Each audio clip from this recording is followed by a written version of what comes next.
منا ومنكم تقبل يا كريم.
Bismillahirrahmanirrahim. Al-Fatihah ala niyati ta'lim wa ta'allum khususan ila hadrati sayyidina wa habibina wa syafi'ina wa azimina wa qudwatina wa qurrati a'yunina sayyidina wa maulana Muhammadin sallallahu alaihi wasallam wa ala alihi wa ashabihi wa azwajihi wa dhurriyyatihi wa ahli baitihi al-kiram. Thumma ila ruhi sayyidina wa habibina wa barakatina Al-Allama Buya Sayyid Muhammad bin Alawi Al-Maliki, wa thumma ila ruhi Sayyidil Walid Murabbi Arwahina wa Ajsadina Abuya Al-Habib Hasan bin Ahmad Baharun, wa Syarifah Khadijah binti Muhammad Al-Hindwan, wa thumma ila ruhi Al-Habib Qasim bin Ahmad Baharun, wa thumma ila arwahi minal anbiya wal mursalin wal awliya wal syuhada wal salihin wal ulama'il amilin wal musannifin al mukhlisin wa ila jami'il mujahidin fi sabilillahi rabbil alamin, wa anna Allah ta'ala yaghfir lahum wa yarhamhum wa yu'li darajatihim fil jannah wa yu'idu alaina min asrarihim wa anwarihim wa ulumihim fid din wad dunya wal akhirah, wa anna Allah ta'ala yufaqqihuna fid din wa yu'allimuna at-ta'wil wa yahdina ila sawa'is sabil wa yarzuqna kamal al-ikhlas wal yaqin ala hadhihi an-niyyat wa ala kulli niyyatin salihah wa ala ma nawa salafuna as-salihun wal hadirun, wa bihaqqi ismikal a'zam wa bijahi sayyidina Muhammadin sallallahu alaihi wasallam wa bisyafaati jami'i sultanil awliya was salihin wal ulama'il amilin wa bisirri asrari suratil Fatihah. A'udzu billahi minasy syaithanir rajim. Bismillahirrahmanirrahim. Alhamdulillahi rabbil alamin. Ar-Rahmanir Rahim. Maliki yaumiddin. Iyyaka na'budu wa iyyaka nasta'in. Ihdinas siratal mustaqim. Siratal ladzina an'amta 'alaihim ghairil maghdubi 'alaihim waladdallin. Amin. Bismillahirrahmanirrahim.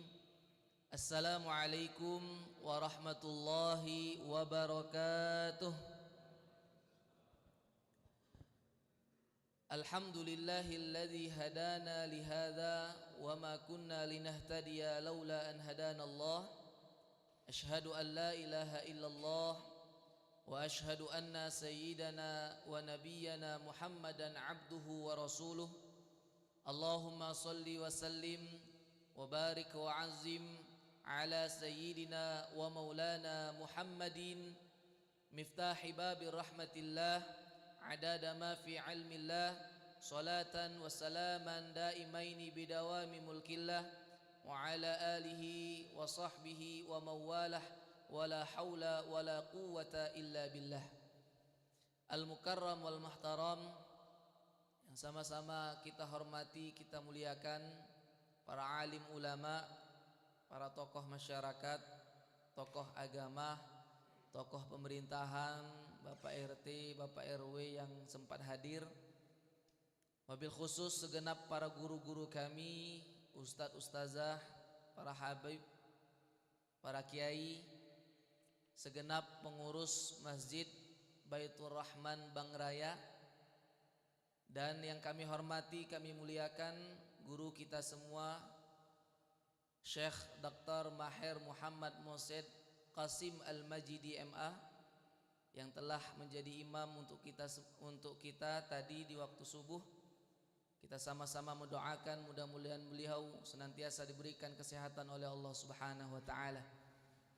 Yang kami hormati, kami muliakan, wabil khusus ayahanda, ibunda, para jamaah, Bapak Ibu sekalian, tidak dapat kami sebutkan satu persatu namanya. Insyaallah kita semua yang masjid ini semuanya dimuliakan, disayangi, dirahmati oleh Allah Subhanahu wa taala. Bersyukur kita kepada Allah dengan senantiasa tak henti-hentinya lisan kita, setiap hembusan nafas kita, setiap kedipan mata kita, setiap detak jantung kita, dan setiap lisan kita tak pernah kering kita ucapkan kalimah Alhamdulillahi Rabbil Alamin. Bersyukur kita kepada Allah atas segala limpahan rahmat, nikmat, hidayah yang Allah berikan kepada kita, sehingga kita semua sampai saat ini masih dikumpulkan oleh Allah Subhanahu wa taala di tempat yang baik dan insya Allah bersama dengan orang-orang yang baik. Allah tautkan hati kita, Allah gerakkan jiwa raga kita, Allah mudahkan langkah kaki ayunan tangan kita menuju rumahnya Allah Subhanahu wa taala ini. Mudah-mudahan setiap langkah kita menuju masjid ini dibalas oleh Allah dengan pahala yang berlipat ganda dan menjadi asbab diampunkannya segala dosa-dosa kita. Bersalawat kita kepada junjungan kita, suri tauladan kita, sang pemberi syafaat nantinya di akhirat, nuril huda wa syamsid duha wa badrid duja wa huwa sayyiduna wa maulana Muhammad sallallahu alaihi wasallam. Mudah-mudahan kita semua termasuk umat yang senantiasa dicintai dan diakui oleh Nabi Muhammad, dan nanti bersama Nabi di dalam surganya Allah Subhanahu wa taala. Amin. Amin ya rabbal alamin. Bapak Ibu, apa kabarnya? Alhamdulillah. Kami mohon izin baru perdana ke sini Bapak Ibu. Pertama kali datang ke sini dan pertama kali juga duduk di depan Bapak Ibu sekalian. Kata pepatah, tak kenal maka tak sayang. Maka izinkan Al-Fakir memperkenalkan diri terlebih dahulu. Siapa-siapa saja yang berdiri di depan Bapak Ibu sekalian. Mohon izin Al-Fakir Ardi Imam Saputra.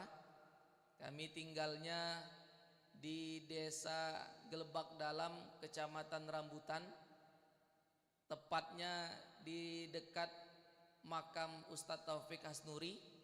Dan baru-baru saja Ustadz kita, ulama kita Kota Palembang juga dikuburkan di situ, dimakamkan di situ, yaitu Ustadz Solehin Hasibuan. Di samping kiri kami Bapak Ibu, beliau adalah Syekh Dr.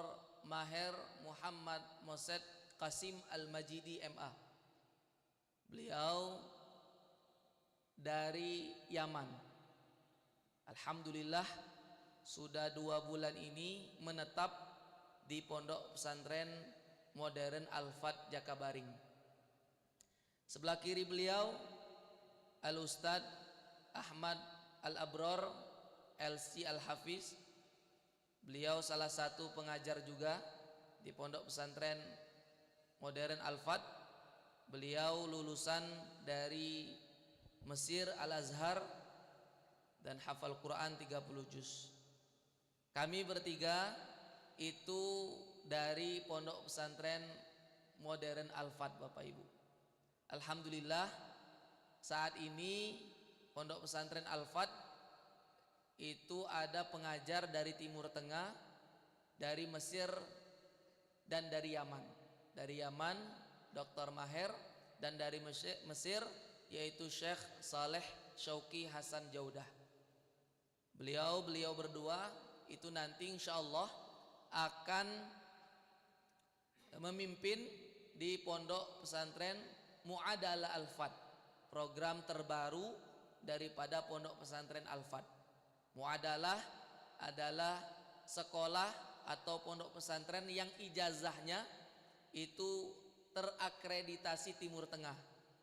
Apabila anak-anak daripada Bapak Ibu sekalian itu tamat daripada sekolah Mu'adalah Al-Fat ini, itu ijazahnya bisa dipakai untuk melanjutkan kuliah ke Timur Tengah, Makkah, Madinah, Mesir, Yaman, Yordania, Sudan, Maroko, Turki dan lain sebagainya. Kami sangat bersyukur kepada Allah Subhanahu wa taala atas wasilah Ustadz Ahmad Kusairi, guru kami, Al-Fakir serta Syekh bisa berjumpa dengan Bapak Ibu sekalian. Allah mempertemukan kami dengan Bapak Ibu sekalian. Kita sama-sama berdoa kepada Allah Subhanahu wa taala, mudah-mudahan pertemuan kita di subuh yang mulia ini menjadi asbab umur kita dipanjangkan oleh Allah. Amin. rezeki kita dilancarkan Allah, urusan kita dimudahkan Allah, badan kita disehatkan Allah, hati kita ditenangkan Allah, anak-anak kita dijaga Allah Subhanahu wa taala, dijadikan Allah anak yang soleh dan soleha, suami istri kita dijaga Allah, keluarga kita dibahagiakan Allah, dan segala hajat-hajat kita dikabulkan oleh Allah Subhanahu wa taala. Amin amin ya rabbal alamin. Bapak Ibu para jamaah Masjid Baitur Rahman Bangraya yang dirahmati, dicintai, dimuliakan oleh Allah Subhanahu wa taala, untuk mengawali pembicaraan ini insyaallah nanti akan dilanjutkan oleh Syekh Maher Al-Fakir, mau mengajak kepada kita semua, mari kita senantiasa untuk bersyukur kepada Allah Subhanahu wa taala. Begitu banyak nikmat yang Allah berikan kepada kita Bapak Ibu. Inna a'tainakal kautsar. Sesungguhnya Allah Subhanahu wa taala begitu banyak memberikan nikmat kepada kita. Bahkan jikalau kita ingin menghitung-hitung nikmat Allah, wa in ta'uddu ni'matallah la tuhsuha. Kalau kita ingin menghitung nikmat Allah maka tidak akan bisa, saking banyaknya nikmat yang Allah berikan kepada kita.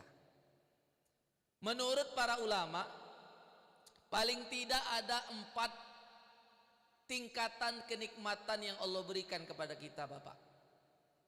Apa saja tingkatan nikmat itu?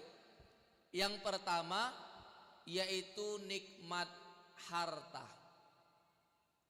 Nikmat harta ini adalah nikmat yang posisinya, yang derajatnya itu paling terendah di sisi Allah Subhanahu wa taala.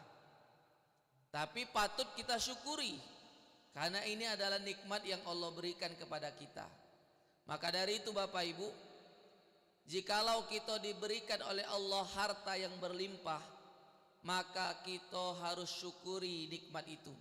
Tetapi sebaliknya, jikalau Allah kasih kita nikmat harta yang mungkin sedikit, maka jangan berkecil hati. Yakinlah bahwa nikmat harta adalah nikmat yang terendah yang Allah kasihkan kepada hambanya. Di atas nikmat harta Bapak Ibu, ada yang namanya nikmat sehat.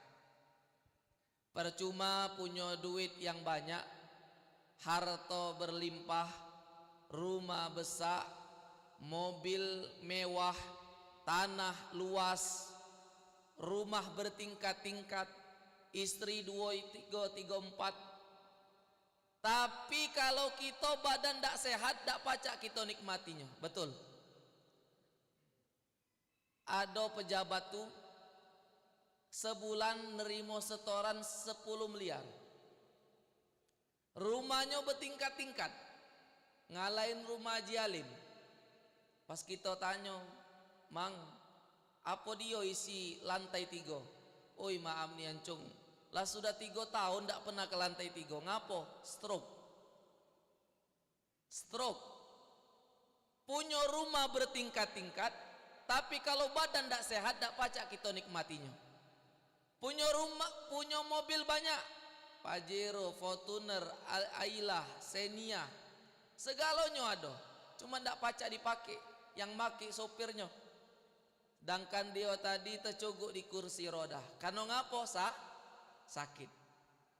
Asak kondangan paling saro, makan manis diabetes, makan masem asam lambung, makan daging darah tinggi, makan pedas mencret 3 hari.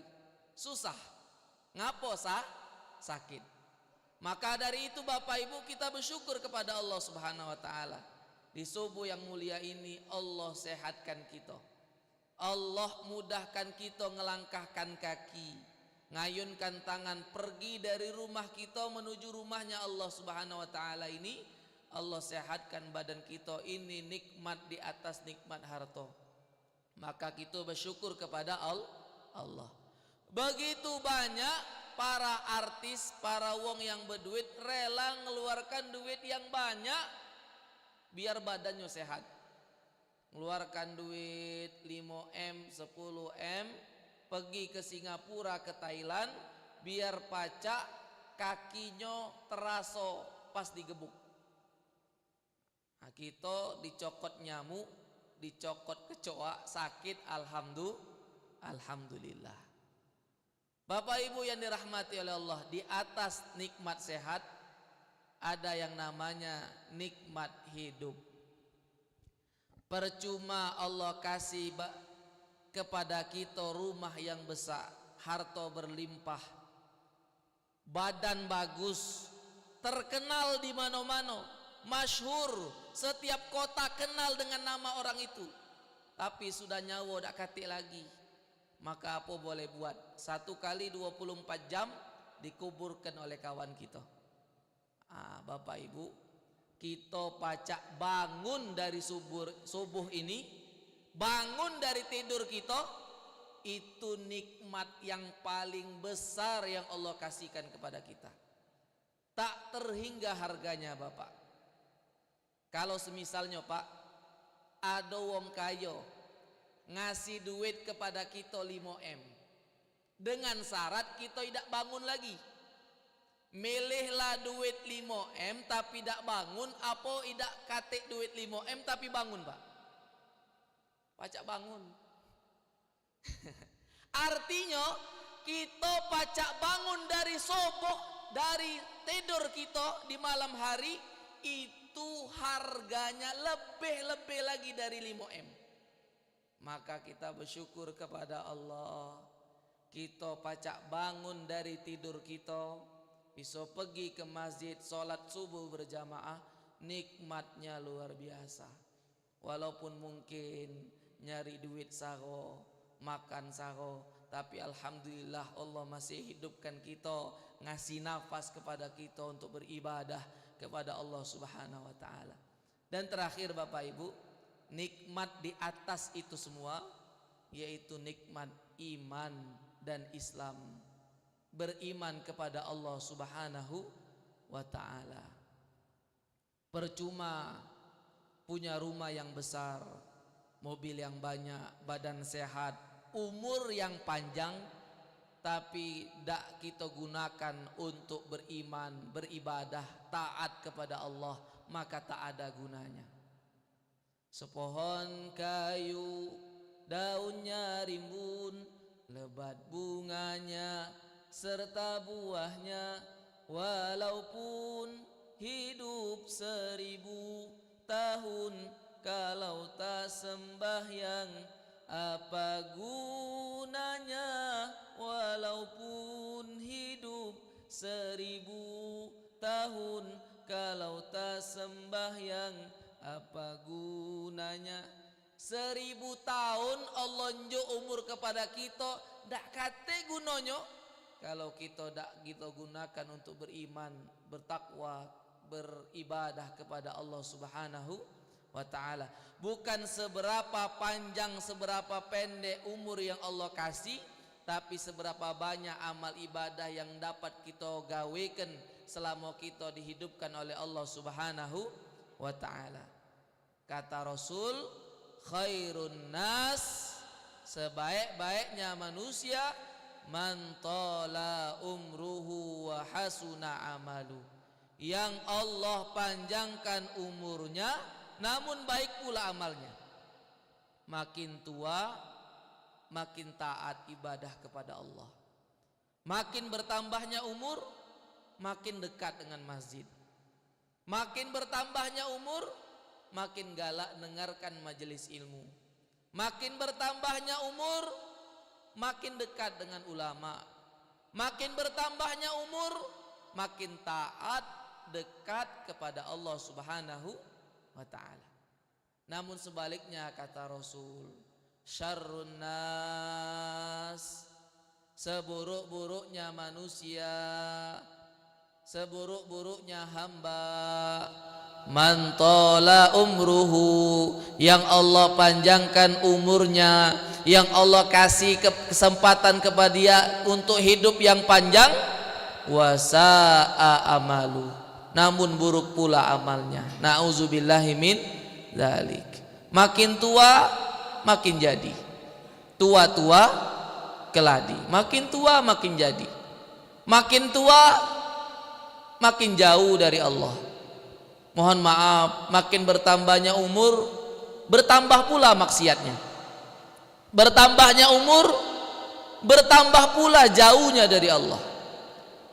Makin bertambahnya umur makin tak bisa ia jaga lisannya, makin bertambahnya umur makin tak bisa ia jaga matanya, makin bertambahnya umur makin tak bisa ia jaga dirinya dari maksiat kepada Allah Subhanahu wa ta'ala. Na'udzubillahi min dzalik.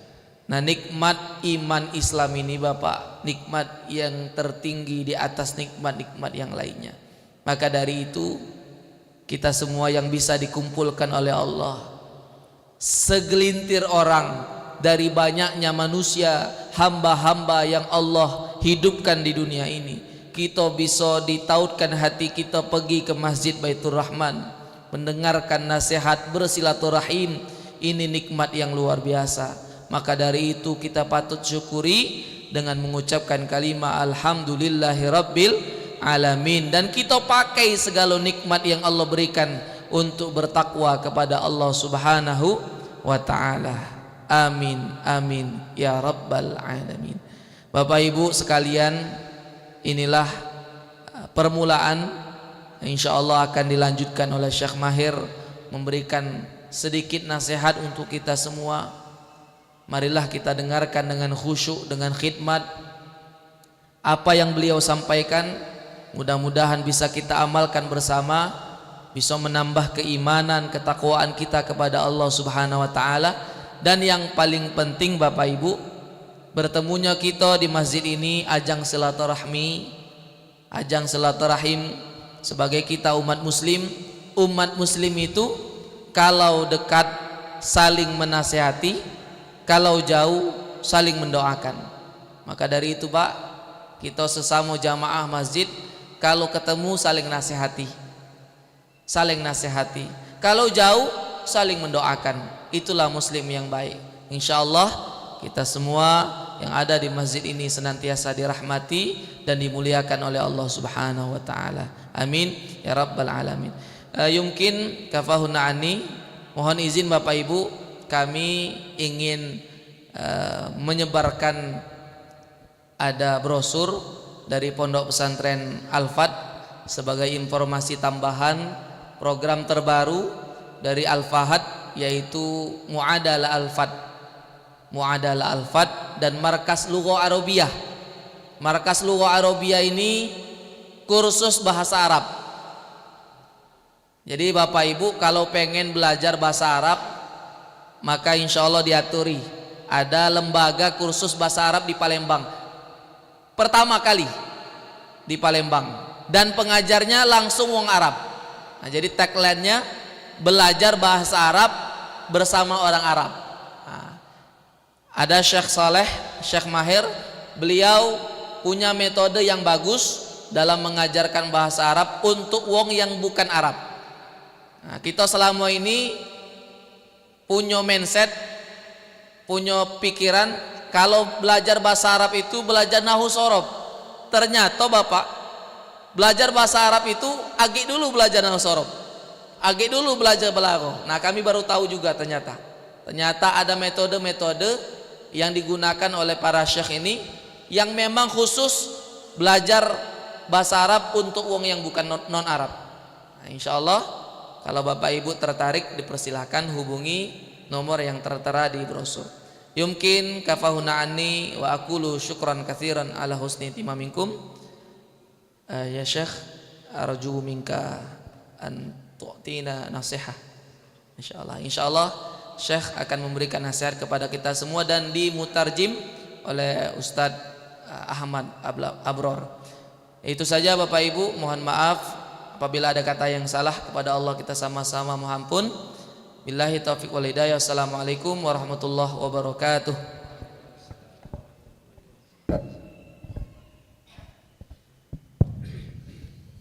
Assalamualaikum.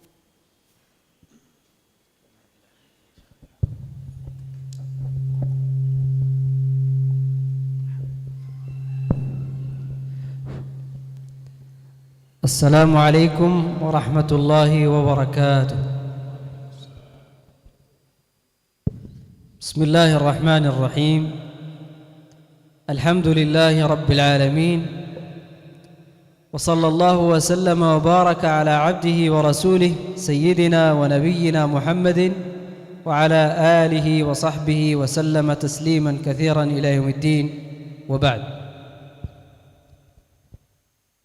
فنشكر الله جل وعلا شكرا كثيرا دائما أبدا، ثم أشكر لأخي الشيخ أحمد القشيري على هذه الاستضافة في هذا المسجد المبارك، وأشكركم أنتم كثيرا آباء وأمهات صغارا وكبارا. نسأل الله جل وعلا أن يجعل مجلسنا هذا مجلسا مباركا صالحا، ويكتب الله جل وعلا لنا به النفع في الدنيا والآخرة. Bismillahirrahmanirrahim. Pertama-tama, yang paling utama, marilah kita bersyukur kehadirat Allah Subhanahu wa taala, yang mana pada pagi hari yang penuh dengan keberkahan ini kita masih dikumpulkan oleh Allah Subhanahu wa taala di masjid yang penuh dengan keberkahan ini. Dan alhamdulillah beliau mengucapkan terima kasih yang sangat banyak kepada para jamaah sekalian, Bapak Ibu sekalian, karena telah menyempatkan hadir dalam majelis kita pada subuh ini. Alhamdulillah. Kemudian beliau mengucapkan syukur kepada Ustadz Ahmad Buzairi yang telah menjadi fasilitas yang mewasilahi kita semua untuk melakukan kajian pada subuh kali ini, insyaallah. ما كنت أتخيل في يوم من الأيام أني سآتي إلى هذا البلد. كنا في أثناء دراستنا في الجامعة وهذا الشيخ أحمد معنا، كنت أرى الإخوة الإندونيسيين خاصة، أرى فيهم من اللطافة وحسن الأخلاق وحسن الأدب ما كنت أحبهم جدا أكثر من غيرهم من الناس، وما كنت أتوقع أن في يوم من الأيام سيكتب الله جل وعلا أني سأصل إلى هذا البلد، وما كنت أتوقع أني سألتقي بأخي الشيخ أحمد وبغيره، ولكن هذا قدر الله جل وعلا.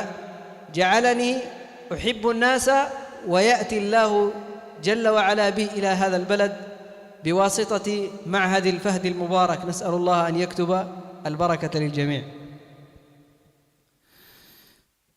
Sebelumnya beliau tidak pernah terpikir atau terbayang akan sampai ke negeri ini, ke Indonesia ini. Karena sebelumnya beliau ini mengajar di luar negeri, di Sudan, kemudian bertemu dengan sekelompok ikhwah dari Indonesia, yang mana beliau ini ketika bertemu dengan mahasiswa dari Indonesia sangat kagum, seperti itu. Sangat kagum dengan sifat yang lemah lembutnya, kemudian sopan santunnya kepada Syekh. Jadi membuat diri beliau itu sangat mencintai, sangat menyayangi lebih daripada mahasiswa-mahasiswa lain yang dari negara-negara lain. Nah, kemudian alhamdulillah dari wasilah ukhuwah, dari wasilah itulah, dari wasilah Ustadz Ahmad dan yang lainnya, kemudian qadarullah, Allah Subhanahu wa taala mentakdirkan beliau untuk datang ke Indonesia ini. Dan alhamdulillah menjadi wasilah kita semua, yang mana Pondok Pesantren Al-Fahd telah mewasilahi beliau untuk datang ke negeri ini. Alhamdulillah. هذا الشعب الطيب المعطاء يعرفه من عاشره وكذلك من سمع عنه. في العالم يتحدثون أن من أطيب الشعوب وألطفها وأكرمها وأكثرها هدوءا هو الشعب الإندونيسي، وهذه شهادة فخر لكم، شهادة خير لكم. نرجو الله جل وعلا أن يجعل هذه تكون سببا في رفعتكم في الدنيا وفي الآخرة. Dan beliau mengenal, tahu bahwasanya masyarakat Indonesia itu memang sangat terkenal dengan ketawaduannya, sopan santunnya, kelemah lembutannya, apalagi terhadap para ulama. Dan ini merupakan, beliau mengatakan, sebuah kebanggaan atau sebuah karakteristik yang khas seperti itu bagi masyarakat Indonesia. Dan mudah-mudahan Allah Subhanahu wa taala menjadikan masyarakat Indonesia ini sebagai masyarakat yang diberkahi oleh Allah Subhanahu wa taala. من نعم الله جل وعلا ومن حبه لعباده أن يجعل للإنسان واعظا من نفسه. إذا أتيت ستقصر أو ستصنع معصية، فطرة الخير في نفسك تذكرك وتقول لك قف، فعند ذلك تتوقف، وهذا من حب الله جل وعلا لك. ثانيا من حب الله جل وعلا لك أن يبعث لك من يذكرك، وهذا دليل حب، لأن التذكير هو يذكرك بدين الله، ودين الله جل وعلا لا يعطيه الله جل وعلا إلا من يحب. ونحن نجلس في أحب البقاع إلى الله ونتذاكر أحب ما يحبه الله جل وعلا في دينه وفي شرعه وفي ذكره، فنحن في حب ونعيش في حب.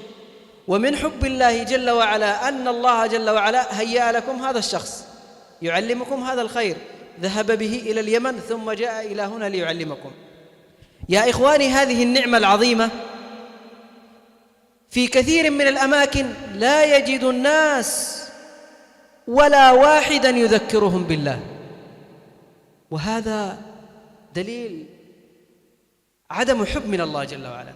حب الله جل وعلا أن يهيئ لك من يذكرك، فاحمد الله جل وعلا على هذه النعم، أن الله هيأ لكم من يذكركم بالله، وهذه نعمة عظيمة لا تقدر بثمن. Kemudian di antara bentuk kecintaan Allah Subhanahu wa taala kepada umat manusia, terutama kepada umat Islam, kaum muslimin rahimakumullah, Allah Subhanahu wa taala menjadikan diri kita an-nafs di dalam diri kita ini. Ketika kita hendak melakukan maksiat, otomatis diri kita ini seakan-akan mengatakan, berhenti kamu, kif. Itu merupakan salah satu tanda kecintaan Allah Subhanahu wa taala kepada kita.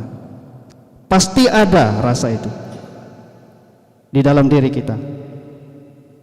Kemudian yang kedua, di antara bentuk kecintaan Allah Subhanahu wa taala kepada kaum muslimin adalah dengan diutusnya atau dengan didatangkannya seseorang yang menasihati kita kepada kebaikan, yang menunjukkan kita kepada kebaikan, yang menunjukkan kita kepada amal soleh, yang menunjukkan kita kepada Allah dan kepada akhirat.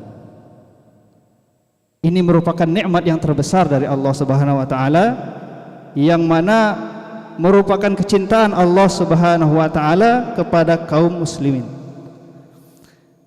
Dan ini merupakan dalil atau indikasi atau ciri-ciri bahwasanya Allah memang mencintai kita.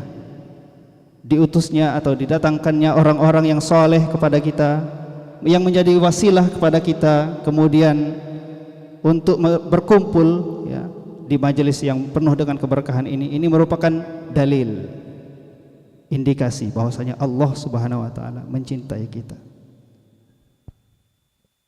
نصيحتي التي أختم بها لنفسي وإياكم بأفضل زاد وخير زاد، وهي تقوى الله جل وعلا. قال الله جل وعلا: وتزودوا فإن خير الزاد التقوى، ويقول: ولباس التقوى ذلك خير، ومن يتق الله يجعل له مخرجا، ومن يتق الله يجعل له من أمره يسرا. هذه نصيحتي لنفسي وإياكم، أن نجعل تقوى الله جل وعلا نصب أعيننا، لأنها سبب لسعادتنا في دنيانا وأخرانا ويكفينا.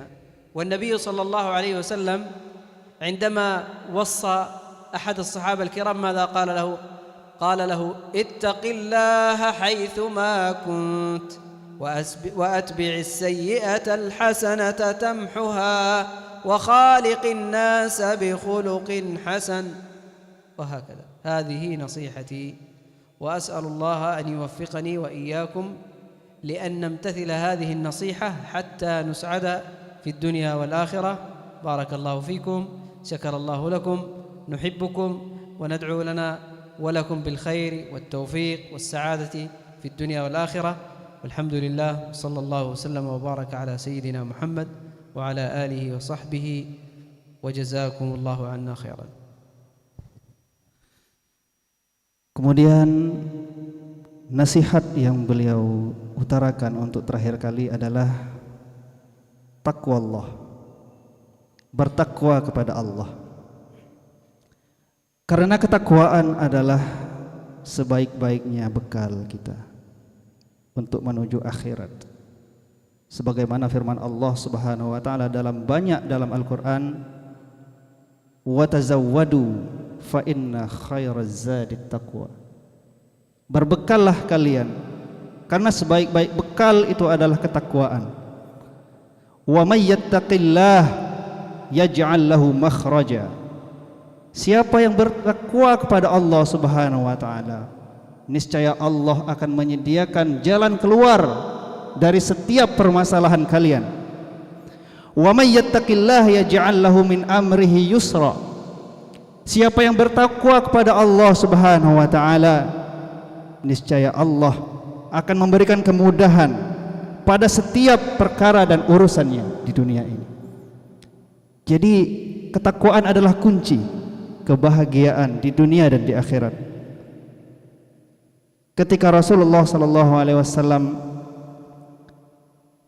berwasiat kepada para sahabatnya, di dalam sebuah hadis Rasulullah sallallahu alaihi wasallam bersabda, "Ittaqillaha haitsuma kunta." Bertakwalah kamu kepada Allah Subhanahu wa taala dimanapun engkau berada. Wa atbi'is sayyi'atal hasanata tamhuha. Dan ikutkanlah perbuatan buruk itu dengan perbuatan baik. Ketika kita melakukan perbuatan buruk, ketika kita melakukan maksiat, mungkin segera untuk menutupinya dengan melakukan kebaikan sekecil apapun. Niscaya kebaikan itu akan menghapusnya. Innal hasanat yuzhibnas sayyiat. Sesungguhnya kebaikan-kebaikan itu akan menghapuskan keburukan-keburukan. Itu adalah firman Allah Subhanahu wa taala dalam Al-Qur'an dan juga sabda Rasulullah sallallahu alaihi wasallam. Kemudian pada akhirnya kita semua berdoa kepada Allah Subhanahu wa taala agar kita semua dijadikan hamba-hamba Allah yang bertakwa kepada Allah Subhanahu wa taala, dimudahkan semua umur kita, diberikan keberkahan pada setiap langkah dan rezeki kita, dan kemudian kita dikumpulkan oleh Allah Subhanahu wa taala di surganya. Amin ya rabbal alamin. Kafallahu minni wa aqulu syukran katsiran ala husni ihtimamikum. Wassalamualaikum warahmatullahi wabarakatuh.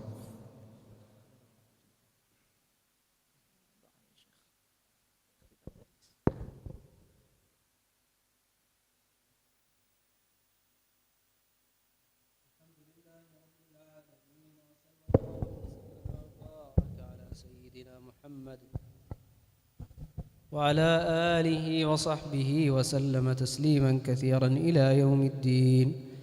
ربنا تقبل منا إنك أنت السميع العليم وتب علينا إنك أنت التواب الرحيم وأصلح أحوالنا وأحوال المسلمين وبارك يا رب العالمين في أهل هذا المسجد ومن حضره يا أكرم الأكرمين وأصلح حال أمة حبيبك صلى الله عليه وسلم أجمعين وارزقنا التوفيق والبركة في كل شؤوننا يا أرحم الراحمين.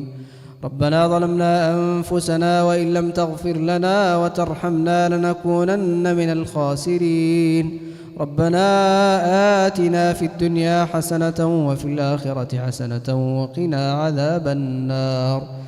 سبحان ربك رب العزة عما يصفون وسلام على المرسلين والحمد لله رب العالمين.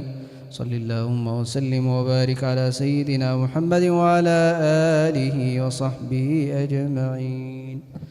سبحانك اللهم وبحمدك نشهد أن لا إله إلا أنت نستغفرك ونتوب إليك. جزاكم الله خيرا. بارك الله.